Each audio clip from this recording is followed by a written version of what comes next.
boleh makan bangkai kecuali hewan air, udang, semua di air, ikan, segala macam yang di air halal bangkainya.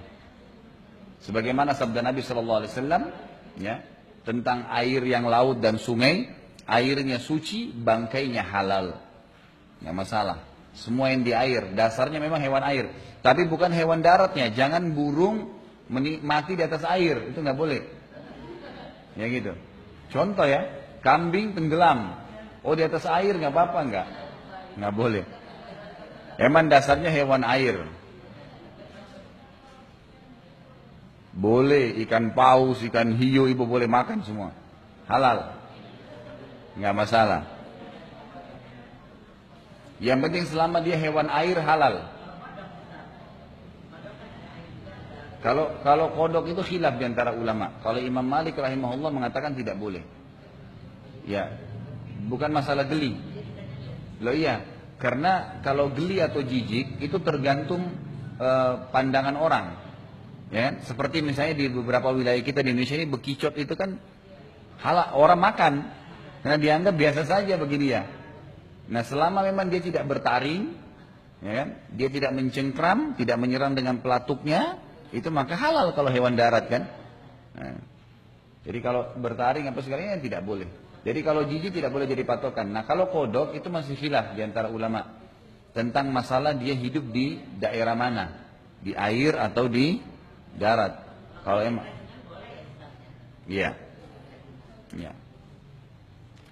Jadi kalau dia hidupnya di darat, gitu kan, maka kembali kepada kondisi masyarakat setempat. Ya. Kalau Imam Malik rahimahullah memang mengatakan, Allah alam, setahu saya begitu ya, pernah saya temukan pendapatnya, itu dikatakan kalau kodok masuk dalam hewan yang menjijikkan. Kalau orang menganggap itu menjijikkan satu kaum, maka mereka tidak boleh makan, gitu kan? Bentar, saya jelasin, takut saya lupa. Bentar. Jadi kalau dia hidup di air, maka umumnya halal langsung, spontan, karena memang hewan air. Sekarang ini ada fatwa Lajnah Daimah, fatwa terakhir dari kerajaan Saudi, ulama-ulama di sana itu, semua yang memang hidupnya di air halal, termasuk buaya. Ya, jadi ternyata fatwa terakhir itu mengatakan buaya itu halal. Karena buaya, sebentar. Ini bedanya pengen ibu-ibu sama bapak-bapak ini. Kalau bapak-bapak dengerin sampai akhir, baru bertanya. Ibu-ibu baru saya jelaskan satu kalimat sudah langsung. Itu bukan kritis, Bu. Tapi buru-buru. Kritis itu berarti ngambil dulu semua informasi, nah baru dikritik mana yang kira-kira butuh. Kalau belum selesai dipotong itu.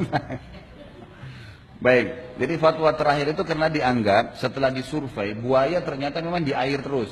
Dia cuma keluar untuk jemur badannya, gitu kan? Tapi memang dia di air, dia malah lebih mudah menyerang buaya itu di air daripada di darat. Makanya dikatakan dianggap dia hewan air. Masalah dia bertaring nggak ada urusan karena sama hewan yang bertaring pun di air tidak berlaku. Semua boleh, gitu kan? Jadi semua yang hidupnya di air ya.